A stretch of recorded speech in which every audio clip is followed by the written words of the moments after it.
So, if I'm not mistaken, Frank's finished all his beers, so Frank can talk about raspberries, I think, for a little bit. Yeah.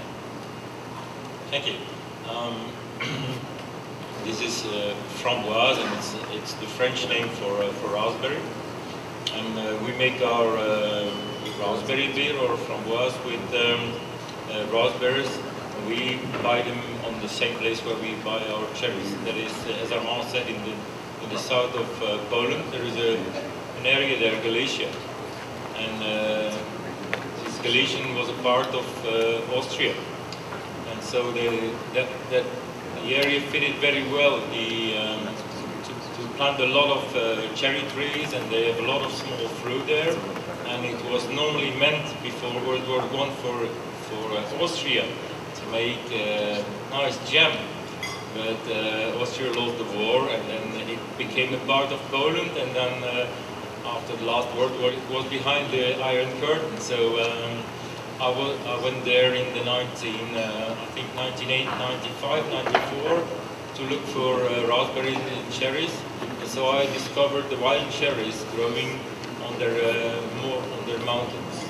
So I can buy every year about 180, 190,000 kilograms of wild cherries there, everything hand-picked, and I hope the Polish go on picking them by hand, but we don't know. And they grow very nice raspberries, and so we buy about 28,000 kilograms of raspberries, and we use them for 300 grams, so 1/3 of raspberries on lambic.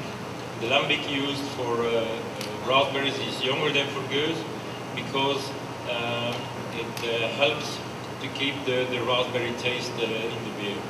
That is, I think, I don't know in other breweries, but most lambic breweries use younger lambic for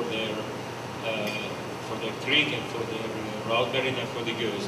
So 18 months average for goose, and we also make goose mariage parfait, that is 3 years.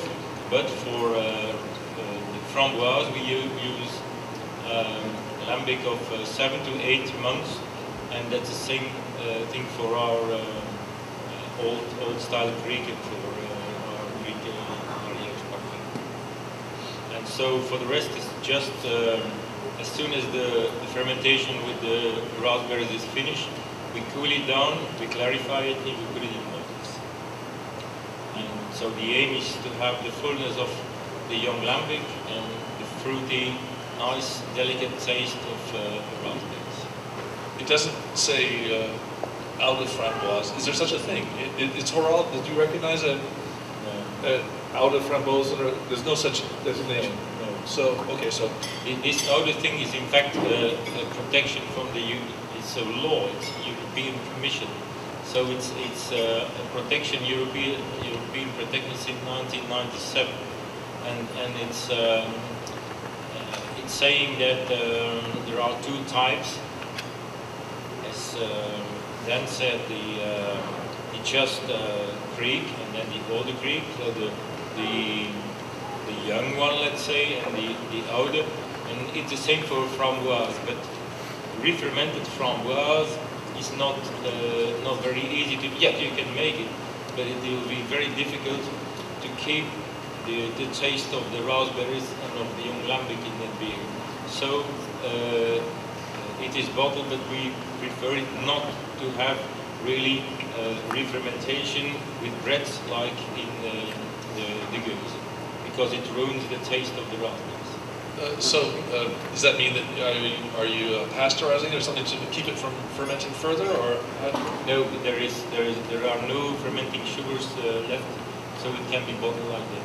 Well, with that in mind, Daniel, what we can add about the fruit beers, if the beer is alive, so unpasteurized, you can conserve a fruit beer. You will have a taste evolution like for a goose, but the color and the fruit taste will disappear with the time. So the more you will conserve a fruit beer, the less you will have color and flavors, fruit aromas in the beer. So the only framboise we have is from Frank today, I guess. the only proper framboise made with cranberries. Franck and Armand spoke about the origin of the fruit. We produce more different fruit beers. We produce two types of fruit grapes, the Vigneron and the Synthlam Venus. The grapes from the Vigneron are coming from Italy. The grapes for the Synthlam Venus, the Merlot, are coming from the area of Bordeaux.